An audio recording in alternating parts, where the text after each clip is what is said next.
Alors, il y aurait justement des lieux, des personnages, un programme, des situations, un mouvement, une histoire. Des lieux, par ordre d'apparition. Une chambre, peut-être une chambre d'hôtel, une salle de cinéma, une maison art déco, un pont, un studio de cinéma, d'images de synthèse, on ne sait pas, on y reviendra, des égouts, un cimetière, des rues, Paris, un entrepôt, une église, le Fouquet's, le fameux restaurant des Champs-Élysées, un hôtel de luxe, celui-là, un palace, la Samaritaine, une maison de banlieue, un garage. Il y aurait des personnages, toujours par ordre d'apparition. Un dormeur qui s'éveille, un banquier, M. Oscar, une mendiante, je reprends les termes du générique de fin, OS de la, excusez-moi mon anglais, je vais le dire en français, presque franglais, OS de la motion capture. Bon. Monsieur Merde, un père et sa fille, un accordéoniste, un tueur et un tué, ça aussi c'est au générique, un tueur, un tué, un oncle mourant et sa nièce, un homme au foyer. Il y aurait un programme, passé en une journée jusqu'à minuit, de l'aube à minuit, fameux film expressionniste, par tous ces lieux, et y incarner, interpréter, composer, jouer, être, vivre, je laisse ouvert pour le moment, tous ces personnages. Il y a donc des rendez-vous, 9 rendez-vous qui sont annoncés au départ de la journée. Annoncés par une femme qui s'appelle Céline, qui est la conductrice d'une limousine, la fameuse limousine blanche qu'on voit des fois traverser Paris, et qui va aller d'un lieu à un autre lieu, d'un personnage à un autre personnage, d'un rendez-vous à un autre rendez-vous. Donc, au matin, Céline est venue chercher dans sa résidence, c'est la maison dite Paul Poiret, qui a été construite par Mallet Stevens, qui renvoie aussi au cinéma, en particulier décorateur dans l'Inhumaine de l'Herbier, qui vient donc chercher un homme d'affaires, M. Oscar, qui va donc avoir ses rendez-vous, ce programme à accomplir, un programme à accomplir. Il y a donc aussi des situations. Il n'y a pas d'histoire, il n'y a que des situations, disait Epstein. Il y a beaucoup de relations entre Epstein et Carax. Les transformations, les métamorphoses de M. Oscar. Il est, ou il expérimente, je reviendrai dessus, une mendiante qui mendie sur le pont Alexandre III, un modèle, sujet d'expérience pour image de synthèse, le fameux OS de la motion capture qui se trouve dans un studio, donc il porte un collant noir, il a des points lumineux sur le corps. Si vous avez les images, je reviendrai dessus, des sujets d'expérience de marée dans le cadre de l'analyse du mouvement. Ça reprend exactement, là, c'est une évocation directe de ça, et qui va donc tracer des graphes lumineux par l'enregistrement de la caméra. Déjà ici, on a ce renvoi à l'analyse graphique du mouvement par marée. Donc, une mendiante, le modèle, Monsieur Merde, personnage d'un précédent film d'Elos Carax, de Tokyo, un des épisodes de Tokyo, barbu, hirsute, au corps défait, désarticulé. Il s'enfonce par une plaque dans les égouts de la ville, ressort dans un cimetière où un photographe photographie un mannequin, qui est M, qui est joué par Eva Mendes. Monsieur Merde est aussi appelé la créature des égouts. Monsieur Merde enlève le mannequin, s'échappe par les égouts, se retrouve dans une grotte, comme au temps d'une église primitive, femme voilée, corps christique de Monsieur Merde, peut-être Pietà, peut-être, ça renverrait un tableau de Goya, Saturne mangeant ses enfants. Bon, je reviens dessus dans un instant. Puis, c'est déjà la nuit. La nuit arrive vite, en fait, dans le film. Dans les rues de Paris, un père vient chercher sa fille à une fête et il lui reproche de ne pas assez se mettre en avant, de ne pas être assez social, en particulier dans cette fête, et il l'abandonne dans la rue. Entracte, un entracte. Monsieur Oscar, l'homme, participe à une marche d'accordéonistes dans une église. Ensuite, un entrepôt, là ça vient de devenir un peu plus compliqué. L'homme, Monsieur Oscar, qui devient Alex à ce moment-là, vient retrouver un autre homme qu'il semble connaître et qui s'appelle Théo. J'allais dire Léo, Théo. Justement, on commence à se mélanger dans les noms, ça y est. Alors, Alex donne un coup de couteau au cou de Théo, qui tombe à terre. Ensuite, Alex transforme Théo en Alex, lui donne son apparence, vous suivez. Puis Théo, devenu Alex, donne à son tour un coup de couteau au cou d'Alex. Les deux, et ça c'est ça le plus beau, restent gisants, sanglants sur le sol, en miroir. Et, à la fin de cette séquence, un Alex ou un Théo, on ne sait plus à ce moment-là, ressort de l'entrepôt. Situation numéro 6, de retour à la limousine, Oscar, l'homme, il redevient Oscar, a une conversation avec un homme à la tache de vin. J'utilise à nouveau la manière dont il est décrit dans le générique de fin, où il est question de la fatigue d'Oscar, s'il aime toujours son travail. On y parle aussi de caméra, j'y reviens dans un instant. On remonte les Champs-Élysées, toujours avec la limousine. Oscar aperçoit quelque chose, quelqu'un, à la terrasse du Fouquet's. Alors, peut-être est-ce le banquier du matin. En tout cas, Oscar lui tire dessus. Il porte une cagoule rouge à ce moment-là, avec, je ne sais pas, une espèce de grillage tout autour, très étrange. Donc, Oscar tire sur le banquier. Les gardes du corps, peut-être du banquier, abattent Oscar. Ça renvoie à une conversation le matin, lorsque Oscar est dans la limousine. Il téléphone à un certain Serge, et il est question de se défendre et d'acheter une arme d'un seul coup qu'il a d'ailleurs dans son cabinet d'accessoires qui est dans la limousine. Un hôtel de luxe. Oscar est devenu Monsieur Vaughan. Il est au lit, vieux, mourant, une jeune fille, Léa, qui l'accompagne dans ses derniers instants. Le vieil homme, l'oncle, a aidé financièrement sa nièce, Léa donc. Puis, un dernier rendez-vous à la Samaritaine. Monsieur Oscar, Monsieur Vaughan, il a gardé le pyjama et le peignoir de Monsieur Vaughan. Retrouve accidentellement, là en fait il y a la rencontre accidentelle de deux limousines, les deux mêmes limousines en miroir, comme il y avait Alex et Théo aussi en miroir. Donc il retrouve un amour d'autrefois. Monsieur Oscar retrouve un amour d'autrefois, Jean. Ils entrent dans la Samaritaine. Elle est venue, elle aussi, vivre, expérimenter le suicide d'Eva Grace, une hôtesse de l'air. Très belle séquence, parler, chanter, danser dans la Samaritaine vie. Elle chante, il y avait un enfant, un petit enfant, nous avions un enfant, elle s'appelait. Sur la terrasse de la Samaritaine, elle, Jean Eva, saute dans le vide et s'écrase sur le trottoir. Mais il est temps de rentrer. Dans une rue de banlieue aux maisons cubiques identiques, M. Oscar retrouve sa famille, sa femme et ses deux filles, une famille de singes. Alors, toujours, il faut penser que chaque film doit produire son mode d'approche. Ici, la forme choisie est l'inventaire, la liste, un état de compte, une géographie des lieux, une typologie des personnages, une accumulation de situations. Elles sont présentées chronologiquement sur une journée, mais en fait, il n'y a pas de progression dramatique. Leur mode de relation étant plutôt de l'ordre de l'écho, du rappel, du renvoi, du motif répété, du lien.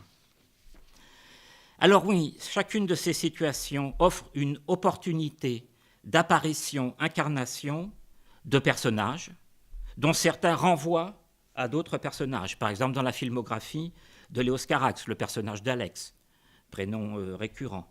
Monsieur Merde, dont j'ai déjà parlé, le lieu, le pont Neuf. Chaque nom ici, chaque lieu même peut-être, est un monde. Chaque personnage est un monde. Monsieur Merde, lui, ça serait un immonde. Ça, c'est Carax qui le dit, c'est mon immonde à propos de Monsieur Merde. Donc, chacun a un univers et communique avec d'autres univers. L'oncle mourant et la nièce, peut-être un écho à Portrait de femme de Henry James. Alors, il faut dire aussi que Jean, à la Samaritaine, elle attend un homme. Cet homme, c'est Henry aussi. Bon, est-ce que c'est Henry James qu'elle attend? Céline, la conductrice de la limousine, l'actrice Edith Cobb, qui met un masque à la toute fin du film. Ça renvoie évidemment aux yeux sans visage de Franju. À propos de l'oncle aussi, autre chose, à un moment, le vieil homme mourant dit « J'ai un projet, devenir fou », Dostoïevski. Henry James et Georges Franjus sont remerciés au générique du film. Il y a même des liens entre les séquences. La musique de la fête où est allée la jeune fille, je ne suis pas spécialiste de ça, mais j'ai noté, est une chanson de Kylie Minogue, Can't Get You Out of My Head, excusez-moi pour l'anglais, et Kylie Minogue qui est l'actrice qui joue Jean Eva Grass. Jean, ce serait Jean Seberg, elle en a un peu l'apparence aussi. L'enfant, alors il y a un épisode fameux de Jean Seberg qui a eu un enfant, on l'a accusé dans les années 60 d'avoir eu cet enfant avec un noir, elle était proche des Black Panthers, et pour prouver, c'est assez terrible, pour prouver qu'il n'était pas noir, elle l'a fait enterrer dans un cercueil de verre pour qu'on puisse voir le corps de l'enfant. Alors, il y aurait eu un enfant, je ne sais pas si c'est à ça que pense Carax, peu importe. Ce qui compte ici, c'est juste la connexion que l'on peut faire. Donc, entre les séquences et d'autres univers, connexion. Il y a un chien, par exemple un chien qui est dans la salle de cinéma qu'on va retrouver sur le lit de l'oncle. Il y aurait une ligne miroir dans les chambres, le rétroviseur. Lorsque le père abandonne sa fille, on la voit disparaître en fond, en rétroviseur de la voiture. Alex et Théo en miroir, les miroirs dans la limousine, etc. Bon, plusieurs lignes ainsi peuvent être construites. Donc, presque chaque scène, situation peut aussi renvoyer à des genres, une typologie de genre, à nouveau. Comédie musicale, La Samaritaine, peut-être Jacques Demy. Le western, très intéressant, la fameuse séquence entre Théo et Alex en face à face, comme si c'était deux cow-boys dans un western. Le drame psychologique, le film noir, le banquier qui est tué. Monsieur Oscar qui est tué sur le trottoir, mourir sur le trottoir la nuit dans une ville. Le drame social, la mendiante, les réfugiés dans les égouts. Lorsque Monsieur Merck prend l'égout, on croise une colonne de réfugiés. Le film d'expérimentation, la fameuse motion capture, la colorisation, des images, on les a vues dans les extraits de Nicolas, le data moshing d'un cinéaste qui s'appelle Jacques Perconte, c'est à la fois sur le cimetière et sur le Panthéon et la rue Soufflot. Intéressant, il n'y a pas la comédie. Et d'ailleurs, Monsieur Oscar s'en inquiète. Alors il y a beaucoup de dialogues entre Oscar et Céline. Céline, qui est donc la conductrice de la limousine. Céline, il est bientôt minuit. Oscar, minuit. Céline, il faut absolument qu'on ait ri avant minuit. Qui peut dire si on rira dans l'au-delà? Oscar, ça va à l'avant? Céline, ça va à l'arrière? Alors, il y a un dialogue entre l'avant et l'arrière, je reviens dessus. Oscar, ici, au cul du monde, c'est la fête. On est tous ivres, alors qu'il est dans une espèce de torpeur et d'abattement total. Ici, au cul du monde, c'est la fête. On est tous ivres, ivres et morts. Venez nous rejoindre, Céline, on pourrait danser ensemble. Et à ce moment-là, d'ailleurs, Céline avoue qu'elle a été danseuse. Et là, j'ai pensé, encore une fois, à Jacques Demy, lorsque Madame Desnoyers reconnaît aussi qu'elle a été danseuse. Céline, Cécile, bon, je ne sais pas. Allez, je rajoute dans les connexions. Bon, se crée donc ainsi un réseau, des réseaux, par connexion, créant le schéma, le graphe, le tableau d'une ville-cinéma, par déplacement, circuit dans la ville. Chaque rendez-vous étant l'occasion d'une scène-séquence, lieu, personnage, situation, qui connecte entre eux le graphe du film et qui connecte avec d'autres films, lieux, personnages, situations, d'autres univers. Ce sont moins des citations que des liens réseaux, des raccourcis, pour prendre un terme de Proust, entre univers. Il y a des liens évidents, des liens secrets, des échos mystérieux, pour moi en tout cas. Alors, il s'est passé quelque chose entre Alex et Théo. Théo dit « c'était un accident, tu sais que je ne l'ai pas fait exprès, il fallait ne pas le faire exprès ». Bon, est-ce qu'il y a une vengeance d'Alex envers Théo? Puis effectivement, le mystère de l'enfant de Jean et Oscar.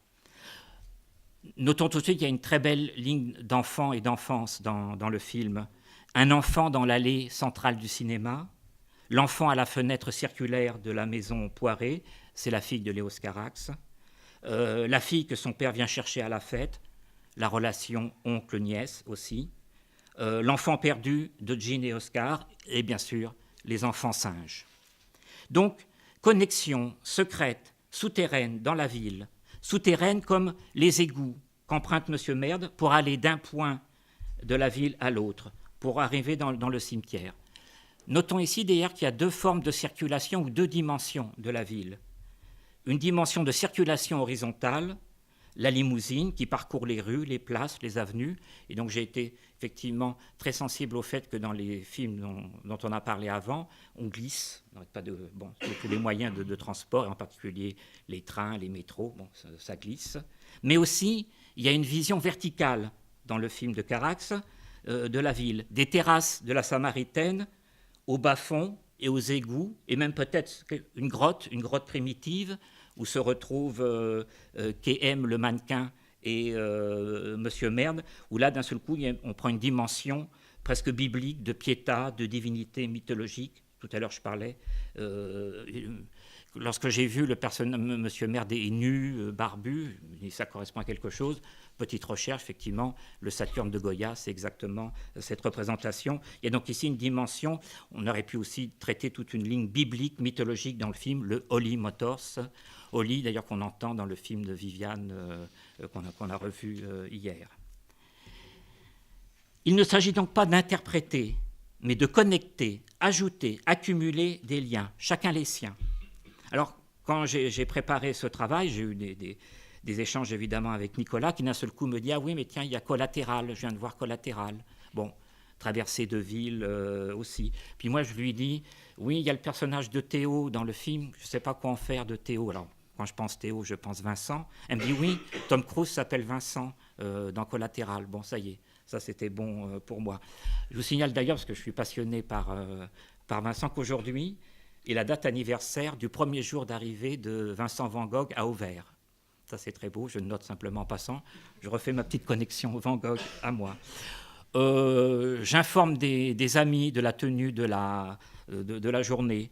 Donc, un ami, Bruno Toussaint, m'envoie un petit mot gentil pour dire qu'il ne peut pas être là, mais il dit « Mais tu sais, la mendiante dans le film, elle a existé vraiment. Lui, il habite à côté du musée d'Orsay. C'est une mendiante qui fréquentait, qui officiait, si on peut dire, autour du musée d'Orsay. » Bon, connexion. Là, je pourrais connecter avec des films qui ont été cités avant. Vous voyez, vous avez fait connecter deux films ensemble. Bon, ça y est, c'est ça l'idée. On se crée d'un seul coup, on se crée un tableau, on se crée un réseau. On se crée en fait une image totale. Donc, je reviens à Collatéral. Les films, oui, les films de traversée de ville. Collatéral, le fameux Cosmopolis, évidemment, de David Cronenberg, la même année. Là, il y aurait tout un travail. Peut-être qu'il a été mené entre les deux, avec la limousine aussi comme point commun. Là vient de sortir un film de Jafar Pahani, Taxi Téhéran, je vais aller le voir. Bon, alors, il faudrait voir les différences. Il y en a une qui me semble essentielle, je vais le dire dans un instant. À la fois dans le film de Michael Mann, Collatéral, et de Taxi Téhéran, il me semble que le lieu, le taxi ou la limousine sont des scènes, et pas du tout dans le film de Carax. J'y reviens aussi. Bon, tous les films de traversée, les films qui ont été cités tout à l'heure sont des films de traversée aussi. Et la fameuse Traversée de Paris de Claude Autant-Lara, ça je le dis pour moi. Il s'agit donc de créer ainsi, de décrire, de tracer une ville-cinéma, une ville-univers, une ville-monde. Alors, ce mécano où on ajoute, branche, connecte des points, des lieux, des scènes, nous propose une forme ouverte, potentiellement illimitée, où on pourrait ajouter, prolonger une scène à une scène, un lieu à un autre lieu. Mais il y a un cadre, deux cadres en fait. Un cadre temporel, une journée, avec sans doute un timing. Alors très vite, on se met en retard sur le programme, on ne sait pas retard sur quoi, mais il y a un retard. Peut-être est-ce que c'est le retard qu'il y a chez Duchamp. Ou... J'ai pensé aussi à la fin très mystérieuse du Chien andalou de Buñuel, où lorsque la femme sort de l'appartement, arrive sur la plage, elle rencontre le jeune homme qui lui montre la montre, tu es en retard, mais puisqu'il n'y a pas de temps. On est en retard sur quoi? Et là, ici, il y a un peu cette question-là. On est en retard sur quoi? Sur quel temps? Juste peut-être le programme et la programmation, je ne sais pas. En tout cas, il y a un retard. Il y a un retard dans ce cadre temporel, tenir la journée et le programme dans la journée. Cadre temporel donc, et cadre géographique, la ville, Paris, un jour la ville. Manque la nature, manque la campagne, manque la forêt. Alors j'étais très sensible parce que c'est vous qui avez ajouté la forêt, ça y est, on la met dans le film, la forêt est là. On l'a. Ça, c'est une plainte d'Oscar, toujours dans ses dialogues avec Céline. Pas de rendez-vous, c'est Oscar qui dit à Céline, pas de rendez-vous à la campagne ou à la forêt. Céline, pas cette semaine. Oscar, les forêts me manquent. Bon, en même temps, la forêt, elle est présente, puisqu'elle est présente dans la première chambre. Le mur, c'est un papier peint d'une forêt. Je vais revenir dessus, qu'on va traverser, vous l'avez dit aussi. Donc la forêt est là. La forêt est là aussi dans un autre plan très beau, lorsque Oscar vient retrouver la limousine et Céline, vous avez, c'est sur une rue déserte la nuit, d'un côté c'est construit, c'est des bâtiments, et de l'autre c'est une forêt ou un parc. On est à la limite, ce que vous disiez peut-être tout à l'heure sur la zone, là vraiment la forêt comme la zone. En tout cas, le grand extérieur, le grand dehors à la ville, pas présente, mais présente d'une certaine manière. C'est intéressant parce que la forêt est présente en intériorité par une espèce de papier peint panorama dans la chambre qui va s'ouvrir, on va le dire sur quoi dans un instant. Donc à la fois intérieur et extérieur malgré tout, et grand dehors. Donc effectivement, il y a un intérieur, à l'intérieur du double cadre, mais c'est un intérieur ouvert, où il y a des connexions potentiellement illimitées. Il y aurait. Il est une fois, ou il est plusieurs fois, ou il était plusieurs fois. Ici, d'ailleurs, je cherche toujours à faire un jour un travail sur un cinéma au conditionnel. Vous avez parlé du cinéma au présent, oui, sûrement, mais moi je recherche toujours un cinéma au conditionnel, ce qui est le propre de l'expérimentation. On serait, vous voyez. Alors voilà, peut-être, on serait Monsieur Oscar, on serait Monsieur Merde. Je dis bien on, pas je, on. Quelque chose serait, peut-être le film de Carax nous amène un peu vers cette dimension-là. Donc, s'il n'y a pas une fois un lieu, un personnage, nous sommes d'emblée dans le réseau, qui est premier. Réseau de lieux, de situations, de personnages. Avec une interrogation, pour le coup, sur Monsieur Oscar, qui est récurrent dans le film. Monsieur Oscar, à qui on donne la mission des rendez-vous, et qui apparaît en premier sous les traits d'un banquier, puis de la mendiante, père de famille, etc. Quel est son statut? Est-ce son histoire? Alors, il semble dépendre d'une centrale, autre mystère. Lorsqu'on est en retard, Céline dit est-ce qu'on appelle la centrale? Bon, est-ce que la centrale est un lieu de référence, comme un hors-champ déterminant? On n'en saura pas plus. Est-ce que Céline elle-même, la conductrice, est employée par cette centrale? Monsieur Oscar, dans la limousine, dans une de ses rencontre donc l'homme à la tache de vin, joué par Michel Piccoli. Est-ce qu'il est envoyé lui aussi par la centrale? On ne sait pas. En tout cas, l'homme à la tache de vin lui fait des commentaires à Oscar. Vous avez fait du bon boulot ce soir, donc il y a bien un travail à faire, il y a un travail à effectuer. Vous aimez toujours votre travail, continue l'homme à la tache de vin. Certains vous trouvent fatigué. Certains se plaignent même, quand ils vous voient, de ne plus vous croire. Alors là, ça renverrait à l'acteur qu'on voit, qu'on regarde, et qui doit être vraisemblable, être cru dans son rôle. Donc effectivement, on le regarde. Est-ce que c'est le lieu d'un spectacle?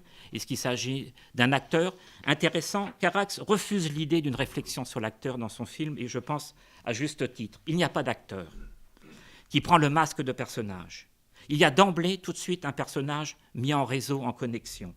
Oscar, la mendiante, déjà des masques, qui rencontre d'autres personnages masques. Intéressant, la rencontre entre l'oncle et la nièce, Léa. Donc la nièce, en fait, est jouée elle-même, expérimentée, vécue par une femme qui s'appelle Élise. Élise, c'est le prénom de l'actrice qui joue ce double personnage. Élise Lomo, qui peut être elle-même, etc. Bon, ça peut aller sans fin. Et Léa et Lise a un autre rendez-vous. Donc il ne s'agit que des rendez-vous programmés, programmables dans le jeu d'interaction des masques entre eux. Même chose pour Jean, qui vit, elle, expérimente un moment d'Eva Grace.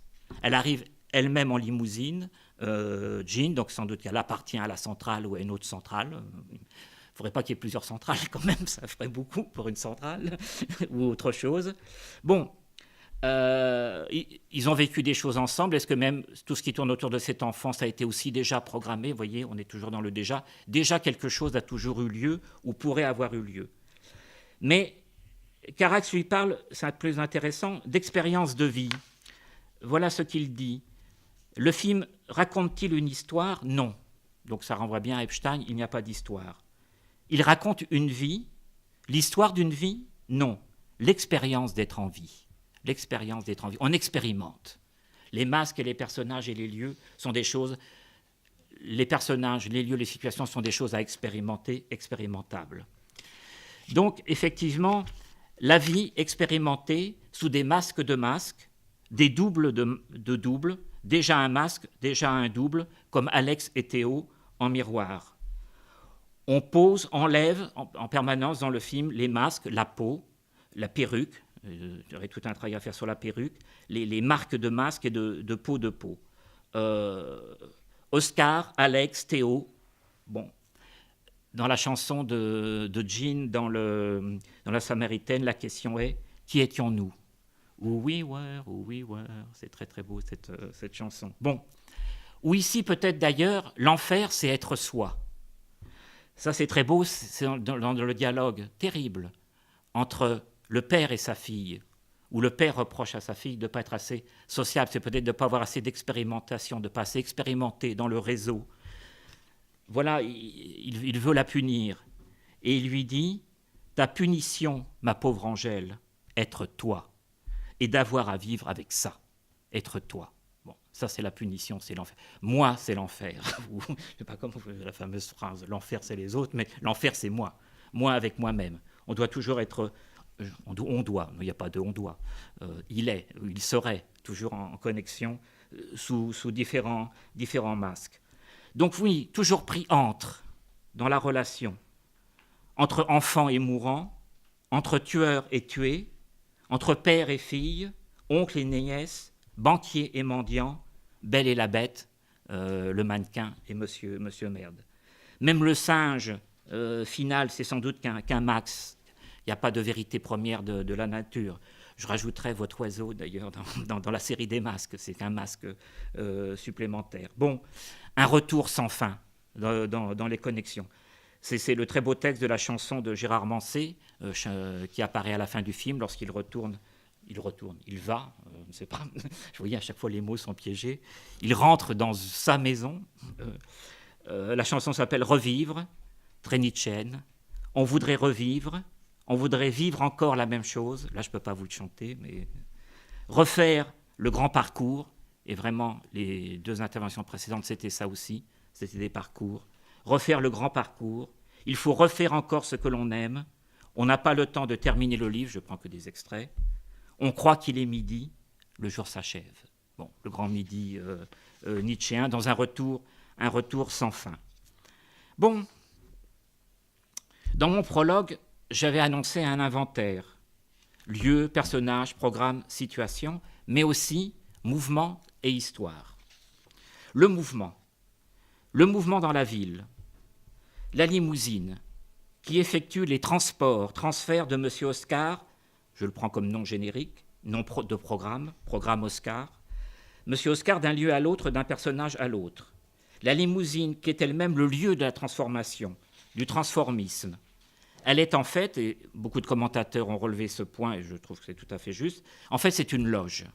Non pas la loge au Théâtre du Monde, dont parle Benjamin, mais en fait la loge de hors scène, de la coulisse, où on se change, coulisse mouvante. C'est la coulisse du changement, du déplacement entre les lieux et le personnage. Pendant le transport, la transformation. Donc, elle a plusieurs fonctions d'ailleurs, aux plusieurs niveaux. Elle relève de la loge d'artiste, modèle théâtral, avec miroir, nécessaire à maquillage, costume, accessoires. Elle relève du bureau, peut-être le bureau ambulant de M. Oscar, où il prend ses consignes, les dossiers pour les rendez-vous. Elle est aussi de l'ordre de la caverne d'Ali Baba, salle de jeu, scène magique. Elle est une régie, avec les écrans sur la ville. En fait, il n'y a pas de vision directe, ou très peu de vision directe de la ville depuis la limousine. Il y en a une lorsque le père de famille traverse la ville en voiture, et on voit les lumières de la ville. En fait, on avait pensé à Taxi Driver de Scorsese à ce moment-là. Mais de la limousine, on voit très peu. Sinon, en fait, par un système vidéo de caméra qui fait une image de la ville qui est renvoyée à l'intérieur de la limousine. C'est là d'ailleurs qu'il y a une des images qu'on a vues dans le montage de Nicolas, l'image transformée en verre, le verre qui renverrait peut-être à un verre Matrix, je vais y revenir dans un instant, mais c'est toujours une vision médiatisée, en fait, écranisée de la ville, et même dans la limousine elle-même, qui est un univers en soi de connexion, les conversations ou les échanges entre Céline et M. Oscar se font par des écrans. En fait, il y a une glace, et simplement, ou en tout cas, Céline apparaît en écran dans l'univers de M. Oscar. Ils sont toujours médiatisés.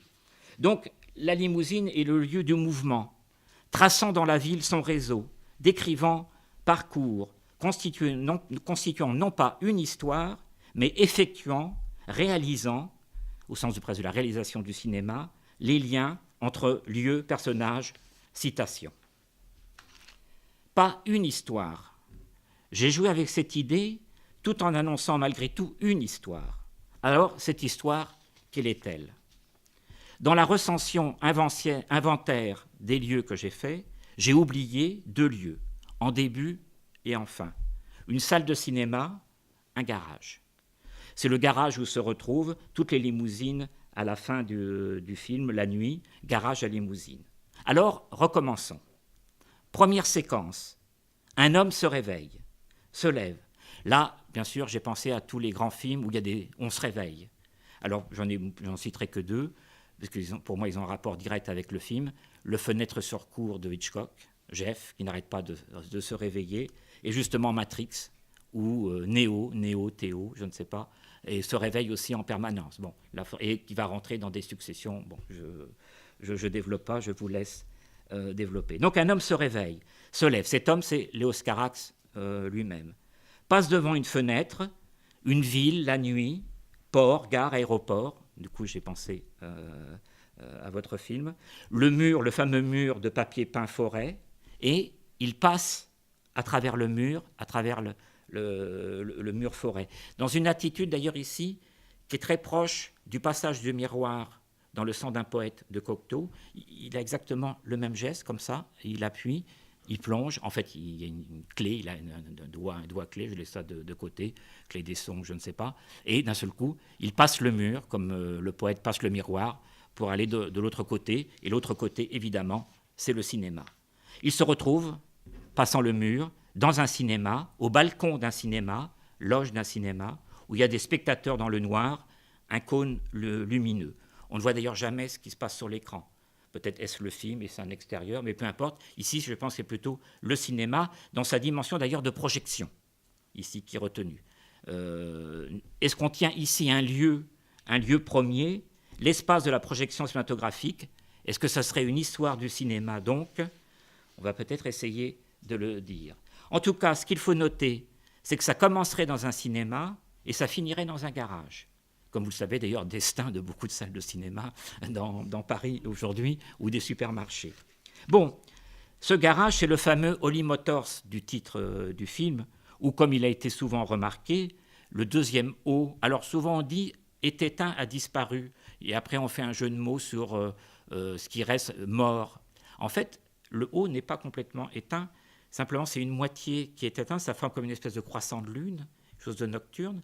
C'est sans doute une lune descendante. Vous savez que si vous tracez une ligne entre les 2 points, vous pouvez savoir si c'est une lune montante ou une lune descendante. Là, ça forme un D, donc ça veut dire que c'est descendant. On est quand même dans un crépuscule du matin, crépuscule du soir, disait Baudelaire, quelque chose comme ça, quelque chose de très crépusculaire, évidemment. Peut-être pas mort, mais crépuscule, plutôt, chien et loup, entre deux.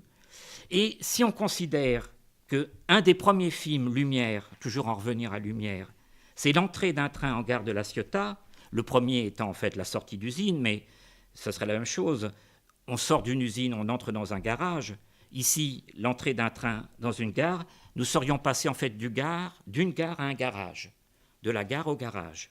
Une entrée en gare, une sortie dans le monde, avec les ouvriers et les ouvrières qui marchent, qui entrent dans le monde. Les ouvriers et les ouvrières seraient peut-être déjà les premiers masques du cinéma.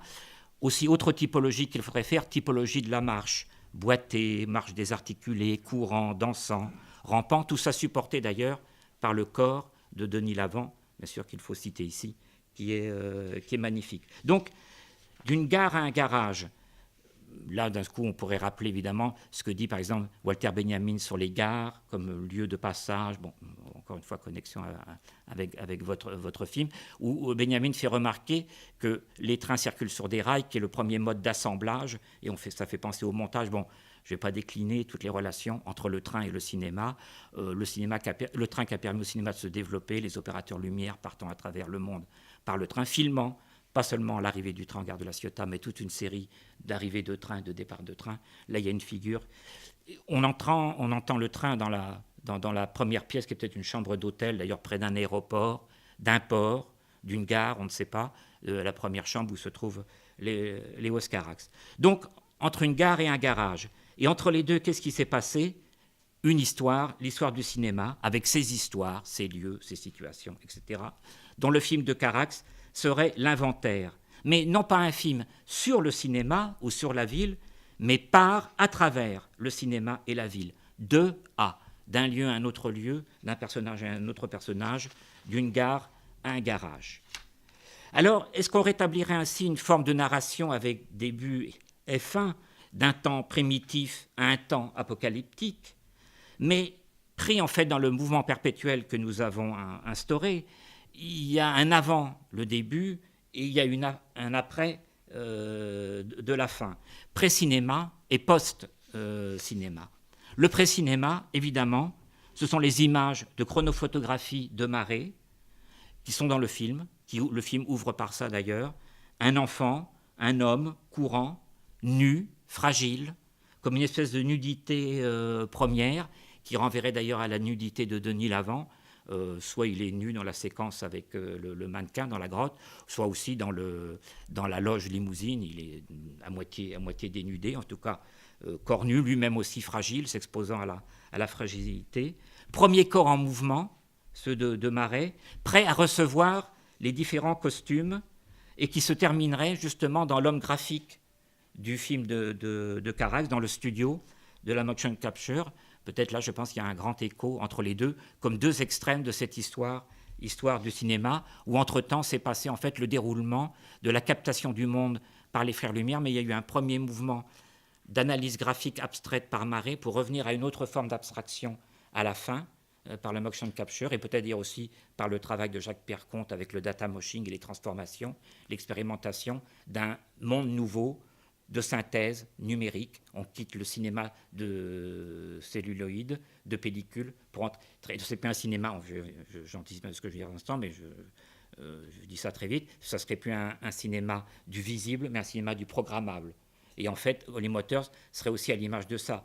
D'un pied dans le. Il le dit d'ailleurs, c'est un film du cinéma déjà tourné par des images de caméra numérique. Bon, mais j'y reviens, j'anticipe trop vite sur ce que je voudrais dire.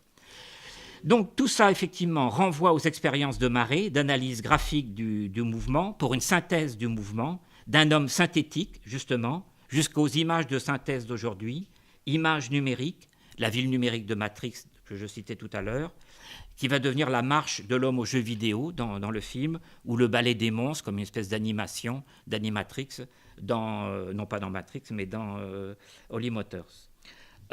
Donc tout ça correspond effectivement... La vaste analyse du mouvement du cinéma, du mouvement en image qu'est le cinéma, ici présenté entre deux instants, deux moments abstraits et graphiques, le mouvement ramené à des lignes, à des graphes cinématographes. Et la limousine est bien le lien, le mouvement de passage entre machine, ville, cinéma, du temps de la pellicule, et programme, réseau, numérique, qui serait le temps de l'image à venir. Carax le dit très bien d'ailleurs à propos de la limousine, c'est très, très beau. Il parle du faux luxe, du pathétique de ces limousines, étincelantes vues de l'extérieur, étouffantes à l'intérieur.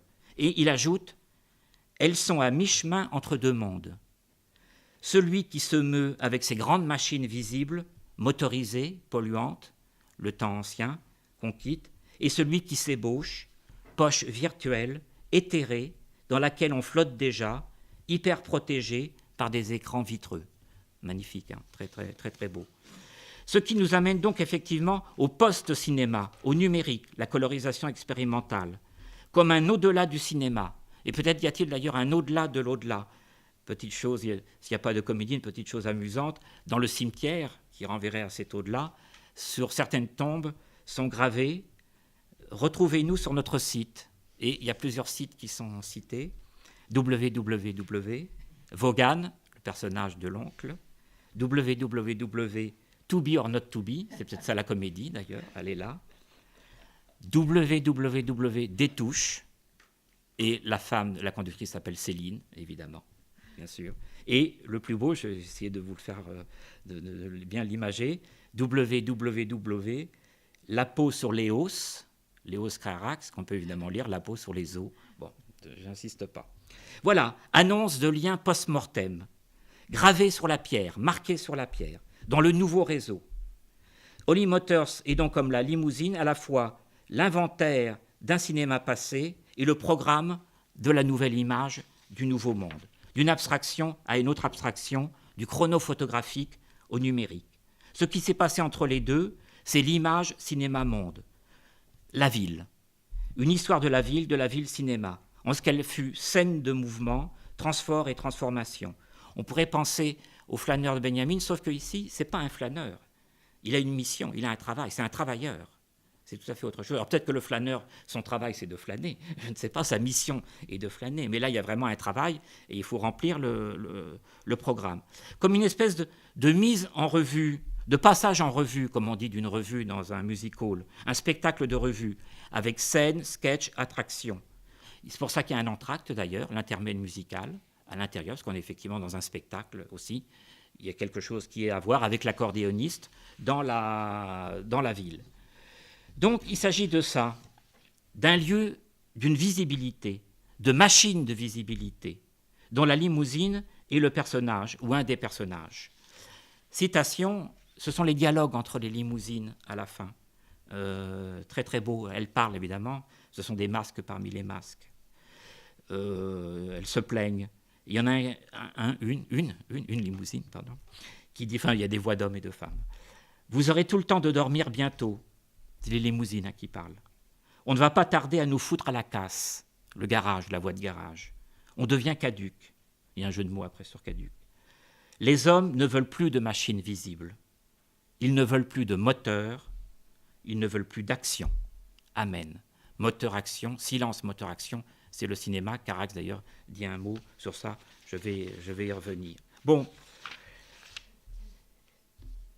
Lieu de visibilité.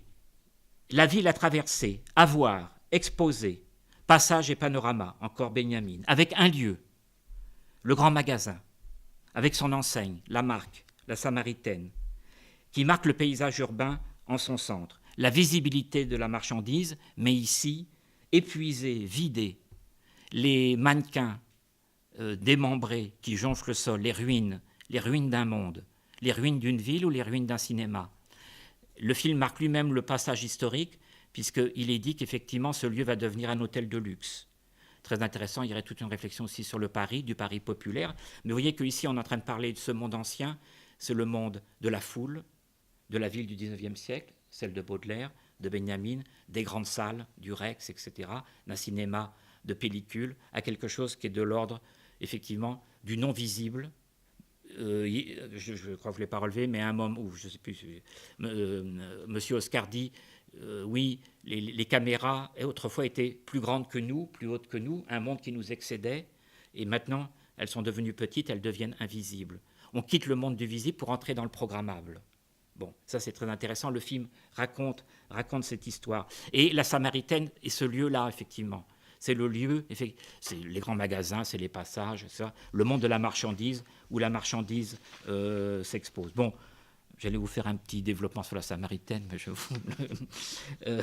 Sauf que pour dire, malgré tout, très intéressant, qu'avant la Samaritaine, le créateur, M. Cognac, vous savez, le fameux couple Cognac-G, aurait installé une échoppe dans une corbeille du Pont-Neuf à l'emplacement où se trouvait la pompe qui donne le nom. En fait, la Samaritaine, au départ, c'est le nom d'une pompe à eau.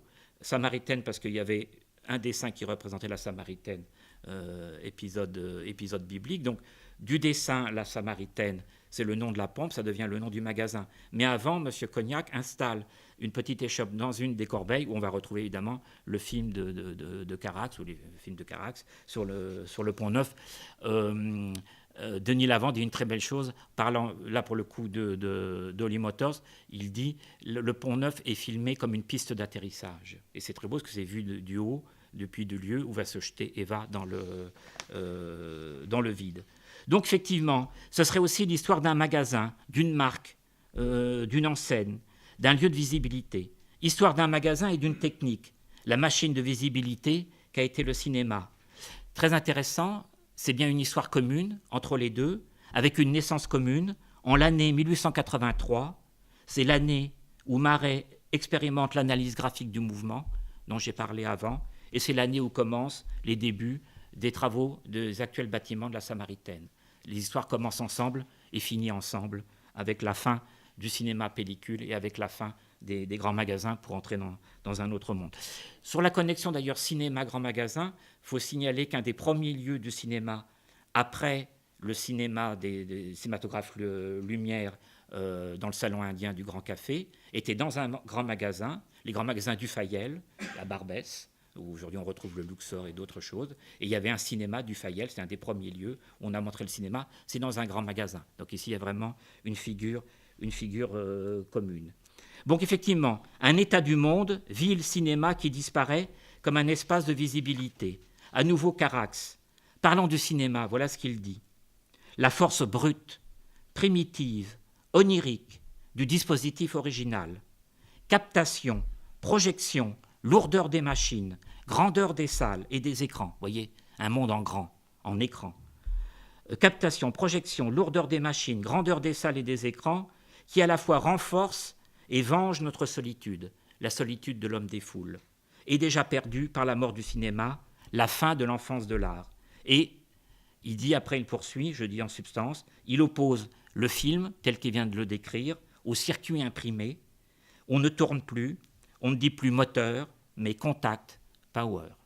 Bon, là, ici, tout est dit entre ce moment charnière que nous vivons aujourd'hui. Alors, pour terminer, oui, c'est ça.